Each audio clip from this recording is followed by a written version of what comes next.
नमस्कार दोस्तों, चलिए जानते हैं झारखंड की 50 फटाफट बड़ी खबरों को सिर्फ 10 मिनट में। लेकिन उससे पहले आप यह वीडियो किस जगह से देख रहे हैं हमें कमेंट में जरूर बताएं। राज्य में जेपीएससी और जेएसएससी परीक्षाओं में कथित अनियमितताओं के खिलाफ चल रहा छात्र आंदोलन अब एक नया मोड़ ले रहा है। प्रदर्शनकारी छात्र नेता प्रेम नायक ने सार्वजनिक रूप से बयान देते हुए स्पष्ट किया है कि 20 अगस्त को तय मुख्यमंत्री आवास घेराव का कार्यक्रम अब स्थगित किया जा सकता है। इसके स्थान पर छात्र संगठन राज्यव्यापी जेल भरो आंदोलन की व्यापक रणनीति बना रहे हैं। छात्रों का कहना है कि वे अपनी मांगों को लेकर लगातार शांतिपूर्ण तरीके से विरोध दर्ज करा रहे थे, लेकिन प्रशासनिक उदासीनता के कारण अब उन्हें सख्त रुख अपनाने पर मजबूर होना पड़ रहा है।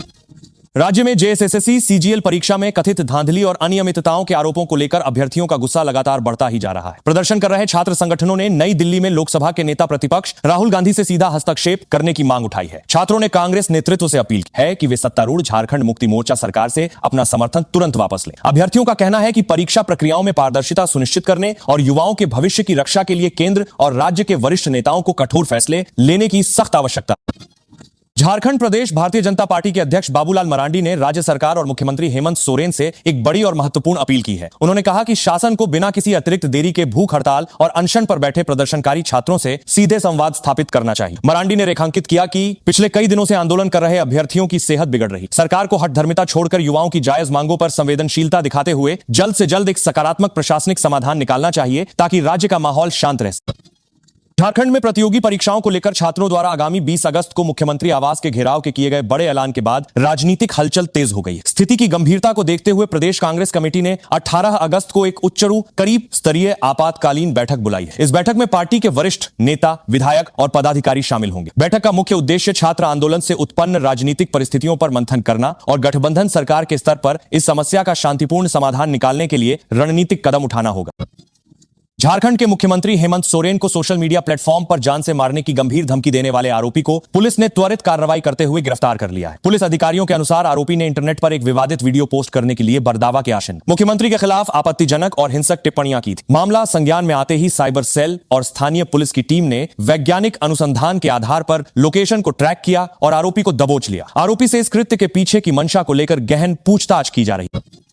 केंद्र सरकार द्वारा लाए गए नए खनन संशोधन विधेयक को लेकर झारखंड की राजनीति में बयानबाजी तेज हो गई है। राज्य के स्वास्थ्य मंत्री इरफान अंसारी ने केंद्र सरकार पर सीधा हमला बोलते हुए कहा है कि जब खनिज संपदा झारखंड की धरती और यहां के लोगों की है तो इससे जुड़ी नीतियां तय करने का अधिकार दिल्ली को नहीं होना चाहिए। उन्होंने कहा कि राज्य के प्राकृतिक संसाधनों पर पहला हक यहां के आदिवासियों और मूलवासियों का है। केंद्र सरकार को राज्यों के अधिकारों का अतिक्रमण करने के बजाय संघीय ढांचे का सम्मान करना चाहिए।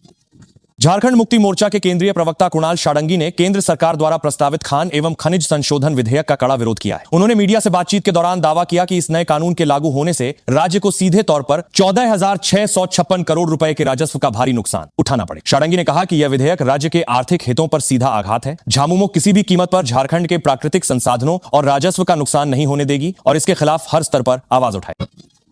भारत के पूर्व प्रधानमंत्री भारत रत्न स्वर्गीय अटल बिहारी वाजपेयी की पुण्यतिथि के अवसर पर रांची स्थित भारतीय जनता पार्टी प्रदेश कार्यालय में एक विशेष श्रद्धांजलि सभा का आयोजन किया गया। इस कार्यक्रम में पार्टी के वरिष्ठ नेताओं, कार्यकर्ताओं और जनप्रतिनिधियों ने अटल जी के चित्र पर पुष्प अर्पित कर उन्हें नमन किया। सभा को संबोधित करते हुए नेताओं ने कहा कि झारखंड राज्य के निर्माण में अटल जी का योगदान अविस्मरणीय है। उनके विचारों और दूरदर्शी नेतृत्व ने हमेशा राज्य के विकास की दिशा तय की है और प्रदेशवासी हमेशा उनके ऋणी रहेंगे।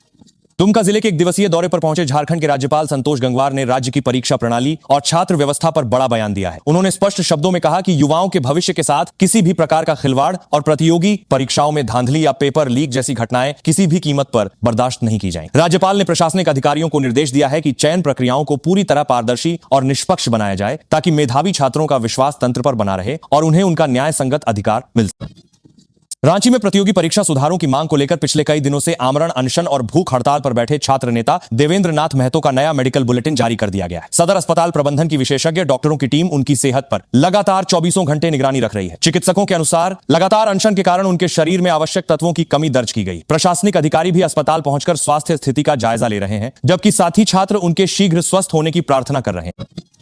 झारखंड लोक सेवा आयोग यानी जेपीएससी पेपर लीक मामले में अपराध अनुसंधान विभाग अर्थात सीआईडी की विशेष जांच टीम ने अपनी कार्रवाई तेज कर दी है। जांच अधिकारियों ने देवघर निवासी मामले के मुख्य आरोपी अभय तिवारी और उससे जुड़ी विभिन्न शेल कंपनियों तथा व्यावसायिक ठिकानों पर शिकंजा कस दिया है। सीआईडी की टीम वित्तीय लेन देन और नेटवर्क के तार तलाशने के लिए कई स्थानों पर एक साथ छापेमारी कर रहे हैं। अधिकारियों का कहना है कि इस पूरे मामले में शामिल अन्य संदिग्धों को भी जल्द चिन्हित कर कानून के दायरे में लाया जाएगा।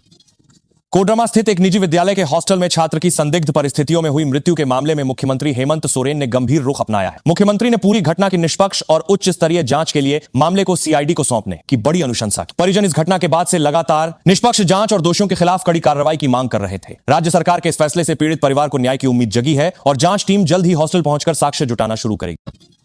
भारतीय मौसम विज्ञान विभाग यानी आईएमडी ने झारखंड के मौसम को लेकर एक बड़ा पूर्वानुमान जारी किया है। मौसम केंद्र रांची के अनुसार राजधानी रांची सहित राज्य के 7 प्रमुख जिलों में अगले 48 घंटे के दौरान मूसलाधार बारिश होने की तीव्र संभावना है। इस दौरान 30 से 40 किलोमीटर प्रति घंटे की रफ्तार से तेज तूफानी हवाएं चलने और वज्रपात का अलर्ट जारी किया गया है। मौसम विभाग ने आम नागरिकों से खराब मौसम के दौरान सुरक्षित स्थानों पर रहने और प्रशासनिक दिशा निर्देशों का पालन करने की अपील की है।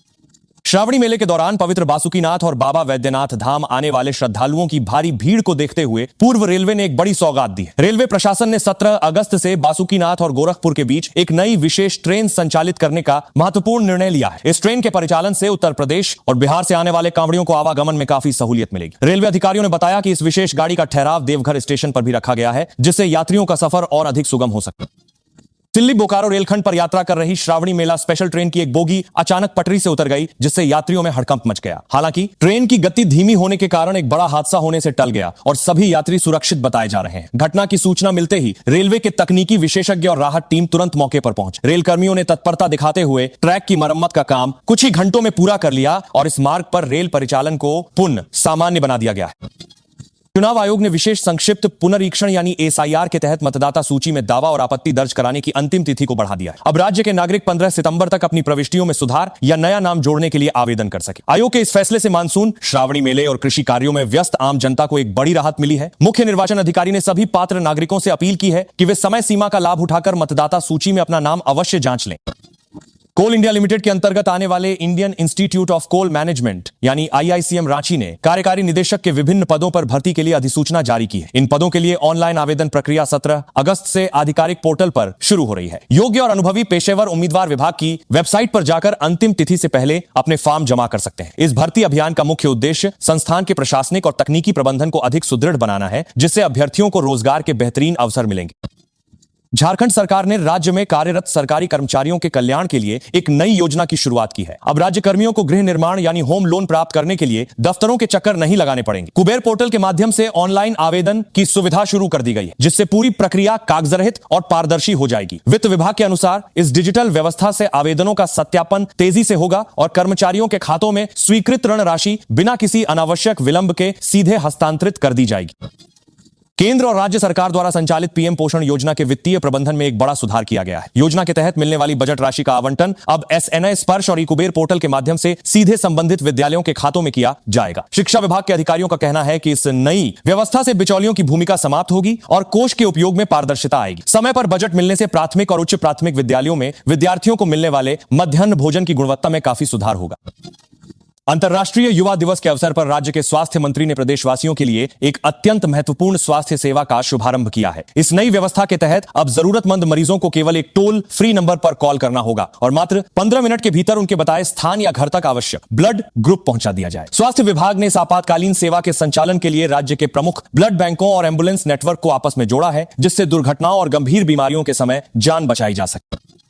झारखंड उच्च न्यायालय ने रांची के डेली मार्केट क्षेत्र के व्यापारियों को एक बड़ी राहत प्रदान की है। अदालत ने अपर बाजार इलाके में स्थित दुकानों को तोड़े जाने संबंधी नगर निगम के प्रशासनिक आदेश पर तत्काल प्रभाव से रोक लगा दी है। व्यापारियों के संगठन ने नगर निगम की इस कार्रवाई को अदालत में चुनौती दी। मामले की सुनवाई करते हुए न्यायालय ने स्थानीय प्रशासन को यथास्थिति बनाए रखने का निर्देश दिया और संबंधित अधिकारियों से पूरी योजना का ब्यौरा मांगते हुए अगली सुनवाई की तारीख मुकर्रर कर दी। सड़क सुरक्षा और दुर्घटनाओं पर नियंत्रण पाने के उद्देश्य से झारखंड उच्च न्यायालय ने एक सख्त रुख अपनाया है। अदालत ने राज्य के सभी राष्ट्रीय राजमार्गों और मुख्य सड़कों के किनारों पर अवैध रूप से लगाए गए अनधिकृत होर्डिंग्स और बड़े विज्ञापन कर दिया। बोर्डों को तुरंत हटाने के कड़े निर्देश जारी किए हैं। माननीय न्यायालय ने टिप्पणी की कि ये अनधिकृत बोर्ड वाहन चालकों का ध्यान भटकाते हैं और गंभीर हादसों का कारण बनते हैं। प्रशासन को निर्देश दिया गया है कि वे अभियान चलाकर ऐसे सभी विज्ञापनों को जल्द से जल्द हटाएं। राज्य के सरकारी और निजी मेडिकल कॉलेजों में प्रवेश प्रक्रिया को निष्पक्ष और पारदर्शी बनाने के लिए स्वास्थ्य विभाग ने कड़े कदम उठाए हैं। फर्जी जाति और निवास प्रमाण पत्रों के आधार पर होने वाले नामांकनों को रोकने के उद्देश्य से विभाग ने एक नई मानक संचालन प्रक्रिया यानी एसओपी लागू की है। इसके तहत सभी चयनित उम्मीदवारों के दस्तावेजों का ऑनलाइन और भौतिक रूप से गहन सत्यापन किया जाएगा। यदि जांच में कोई दस्तावेज फर्जी पाया जाता है तो नामांकन तुरंत रद्द कर संबंधित अभ्यर्थी के खिलाफ आपराधिक मुकदमा दर्ज कराया जाएगा। रांची नगर निगम ने राजधानी के ऐतिहासिक डेली मार्केट के पुनर्विकास के लिए एक वृहद योजना तैयार की। इस परियोजना के तहत क्षेत्र की 292 जर्जर दुकानों का आधुनिक तरीके से ढांचा